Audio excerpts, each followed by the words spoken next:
Hello students, welcome to T point SS. आज economics के topic में एक मैं काफ़ी छोटा टॉपिक और काफ़ी इंटरेस्टिंग और इम्पोर्टेंट टॉपिक लेके आया हूँ। बहुत छोटी सी वीडियो होने वाली है, 10-12 मिनट का ये पूरा टॉपिक होता है। टॉपिक का नाम है law of demand and supply. तो इस क्लास में हम डिमांड का क्या लॉ कहता है और सप्लाई का क्या लॉ कहता है, दोनों को कंपैरिजन करके एग्जांपल्स के साथ डिस्कस करेंगे। क्या लॉ ऑफ डिमांड है, क्या लॉ ऑफ सप्लाई है।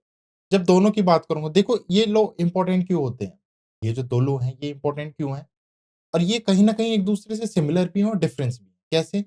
दोनों लोग बात करते हैं प्राइस और क्वांटिटी की। डिमांड ऑफ लो भी किसकी बात कर रहा है? प्राइस की बात कर रहा है, क्वांटिटी की बात कर रहा है और डिमांड ऑफ सप्लाई भी किसकी बात कर रहा है? प्राइस और क्वांटिटी की बात कर रहा है। बट दोनों के कहना बिल्कुल अलग है। लॉ ऑफ डिमांड प्राइस और क्वांटिटी में इनवर्स रिलेशन बताता है and law of demand price and quantity में डायरेक्ट रिलेशन बताता है।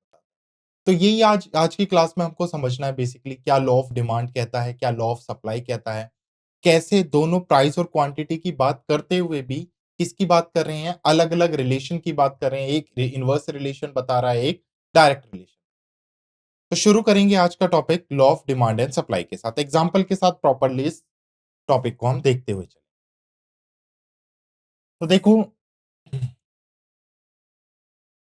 लॉ ऑफ डिमांड दोनों को पैरेलल लेके चलूंगा।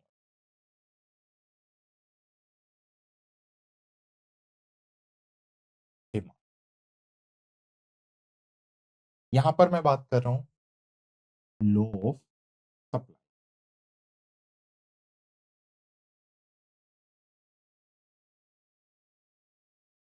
ये लॉ ऑफ डिमांड है और ये क्या है, लॉ ऑफ सप्लाई। अब यहां पे अपने अपने कैरेक्टर बदलेंगे आप सब।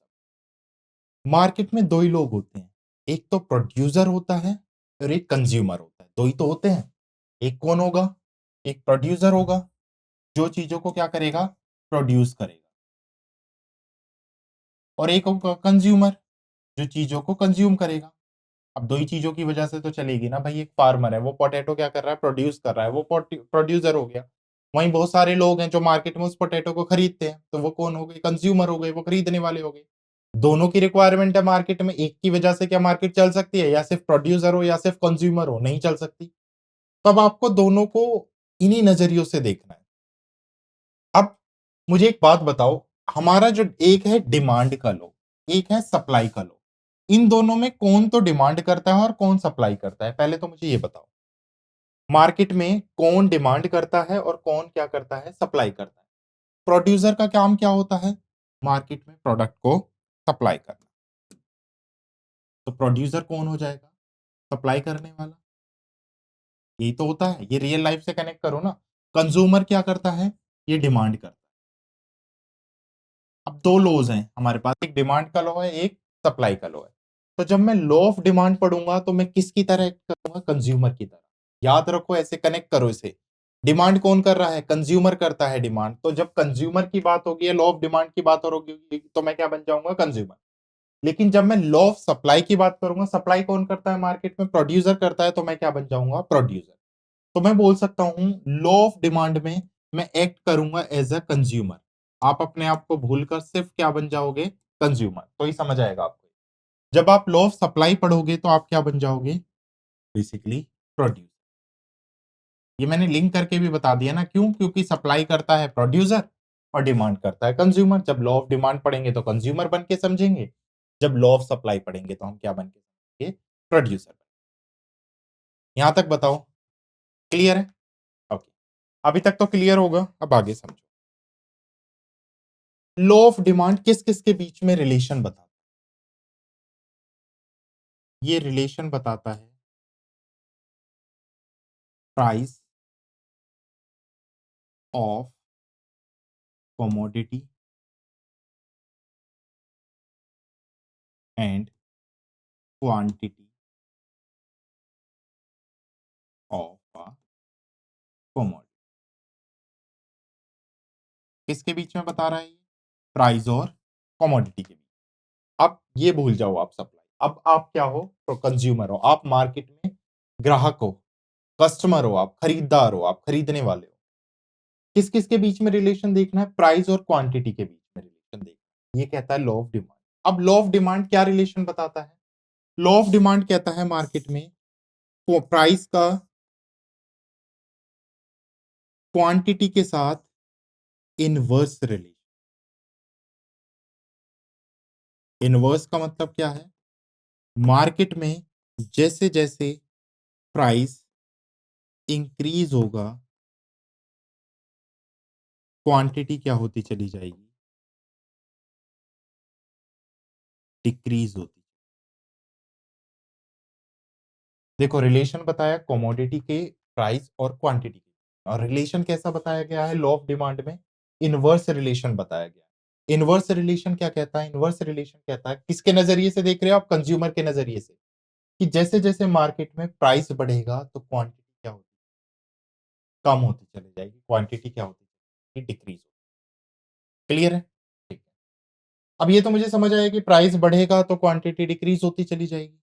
अब ऐसा कैसे? कैसे समझते हैं? अब इसे समझते हैं एग्ज़ाम्पल। ये मैंने ड्रॉ किया है एक इंडेक्स।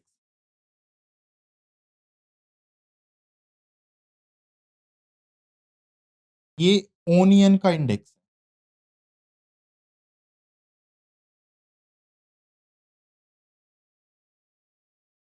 कि 2 चीज़ों की बात हो रही है, प्राइस और क्वांटिटी की बात हो रही है। तो मैं ले सकता हूँ यहाँ पर ये प्राइस है,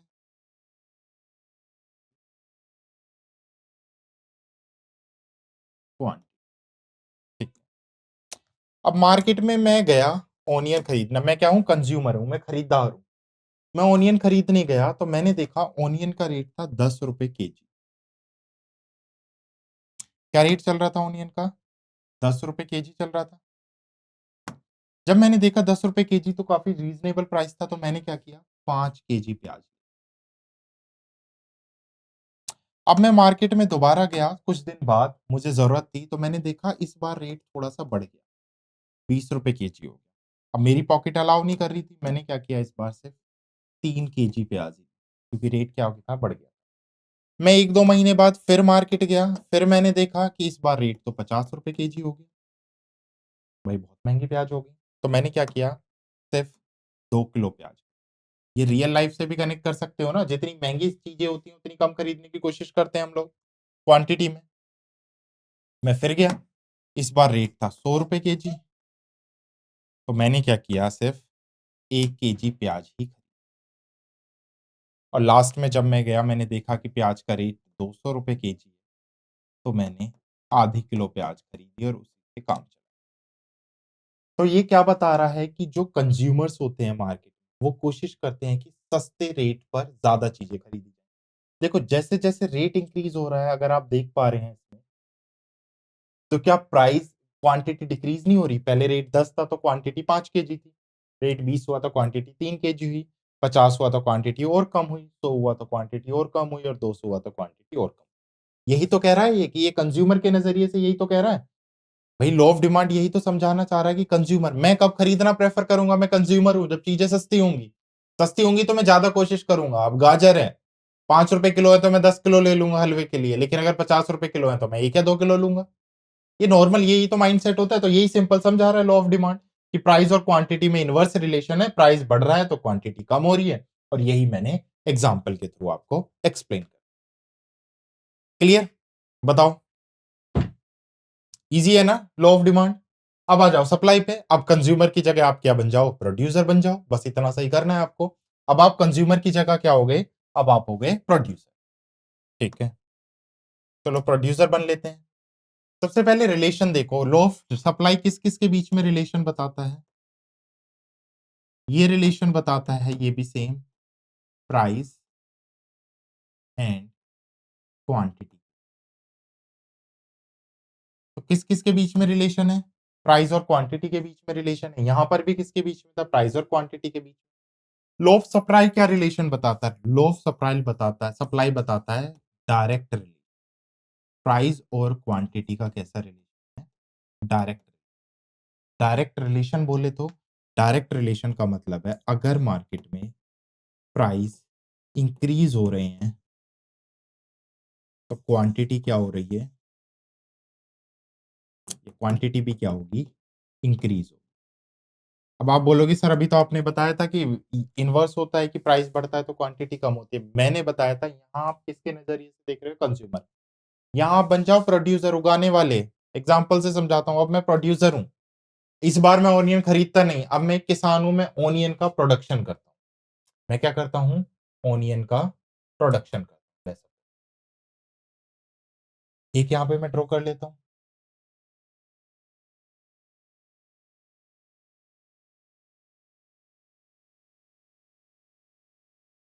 ये है प्राइस और ये है क्वांटिटी, ठीक है? अच्छा, इस बार मैं प्रोड्यूसर हूँ। मैंने क्या किया? प्याज़ उगाई अपने खेत और मुझे मिली, जब मैंने निकलवाई तो 1000 केजी प्याज़। अब मुझे इन्हें मार्केट में सेल करना है। प्रोड्यूसर हूँ तो मार्केट में ही सेल करूँगा ना। मैं जाता हूँ मार्केट में और मैं प्राइस देखता हूँ कि प्याज़ का प्राइस है ₹10 केजी। भई मुझे तो मुनाफ़ा नहीं हो रहा ₹10 किलो में बेचने में। तो मैंने क्या किया? मैंने सिर्फ़ 100 किलो प्याज़ बेची और मैंने वेट किया कि प्राइस बढ़ेंगे तो मैं प्याज़ ज़्यादा। मैं कुछ दिन और वेट करता हूँ, मैं दोबारा मार्केट जाता हूँ। जब मैं कुछ दिन बाद मार्केट जाता हूँ, तो इस बार प्याज़ का रेट था ₹30। मुझे लगा प्याज़ का रेट थोड़ा-सा इंक्रीज़ हुआ है, मैंने 200 केजी प्याज़। कुछ टाइम बाद मैं फिर गया, इस बार रेट ₹50 केजी था, तो मैंने 300 केजी प्याज़। अब कुछ सा टाइम बाद प्याज़ का रेट ₹100 केजी था और मेरी बची हुई जो प्याज़ थी 400 केजी, वो भी मैंने सेल। तो मतलब प्रोड्यूसर मार्केट में क्या चाहता है कि जितने ज़्यादा रेट बढ़ेंगे, उतनी ज़्यादा वो क्वांटिटी को मार्केट में निकालेगा। तो यहाँ पे आप देखो लगातार रेट बढ़ रहे हैं, लगातार रेट बढ़ रहे हैं, तो लगातार क्वांटिटी भी बढ़ रही है। यही तो बता रहा है कि प्राइस इंक्रीज़ तो क्वांटिटी भी इंक्रीज़, लेकिन किसके नज़रिए से? प्रोड्यूसर के नज़रिए से। यहाँ पे क्या बताया है? प्राइस इंक्रीज़ तो क्वांटिटी डिक्रीज़, किसके नज़रिए से? कंज्यूमर के नज़रिए से। तो simply law of demand and law of supply कहना क्या चाह रहे हैं? Law of demand and law of supply consumer और प्रोड्यूसर की माइंडसेट बताता है बेसिकली मार्केट में। खरीदार कंज्यूमर तब खरीदना प्रेफर करता है जब रेट कम होते हैं और जो बेसिकली जो प्रोड्यूसर है, जो सामान बनाता है, वो तब बेचना प्रेफर करता है जब मार्केट रेट हाई हो। यही तो कंक्लूजन निकला यहाँ से। तो यही हमने पढ़ा law of demand and supply. अब यहाँ से आप पूछोगे कि सर यहाँ से क्वेश्चंस कैसे बनते हैं? क्वेश्चन सबसे पहले तो इस स्टेटमेंट पे बन जाते हैं कि लॉ ऑफ डिमांड या लॉ ऑफ सप्लाई आपसे पूछेगा किन के बीच में रिलेशन बताता है, किन की बात कर, तो आपको याद रखना है किस-किस की बात कर रहा है, प्राइस की और क्वांटिटी। कैसा रिलेशन बताता है ये आपसे पूछ लेगा, तो कैसा रिलेशन बताता है? प्राइस और क्वांटिटी का इनवर्स रिलेशन। क्या बता रहा है? अगर स्टेटमेंट में पूछेगा तो प्राइस इंक्रीज, अब क्वेश्चन पूछ लेगा according to law of demand which one is correct? If price increase, quantity increase. If price decrease, quantity decrease. If price decrease, quantity increase, या फिर फोर्थ कोई भी दे देगा, नन ऑफ। तो किसी भी तरह से स्टेटमेंट से पूछ सकते। क्लियर? सेम आपसे यहाँ पे क्वेश्चन पूछा जा सकता है कि प्राइस और क्वांटिटी का कैसा रिलेशन होता है? यहाँ पर डायरेक्ट रिलेशन होता है। प्राइस इंक्रीज होती है तो क्वांटिटी भी इसके साथ साथ क्या होती है? इंक्रीज होती है। और दोनों में लॉ ऑफ सप्लाई में भी किस किस के बीच में रिलेशन बता है? वो प्राइस और क्वांटिटी। तो छोटा सा टॉपिक है, जैसे मैंने आपको बताया law of demand and supply, लेकिन इंपॉर्टेंट है। अगर यहाँ से क्वेश्चन आ गया ना तो कोई चांस ही नहीं, आप छोड़ दोगे अगर आपने थोड़ा भी समझ लिया। तो ये 10-12 मिनट की वीडियो देखी तो 1 या 2 नंबर आपके पक्के हैं इस टॉपिक। और इस टॉपिक में कई बार क्वेश्चन्स आए हैं डायरेक्ट। बिल्कुल डायरेक्ट सीधे क्वेश्चन पूछता है, घुमा के कहीं से कोई क्वेश्चन नहीं पूछता। क्लियर? ठीक है। तो चलो यहीं तक रखते हैं, ये सेशन कंप्लीट किया हमने ये टॉपिक। बाकी नेक्स्ट सेशन में मैं नया टॉपिक लेके आऊँगा और अच्छे से उसे समझने की कोशिश। Okay, thank you.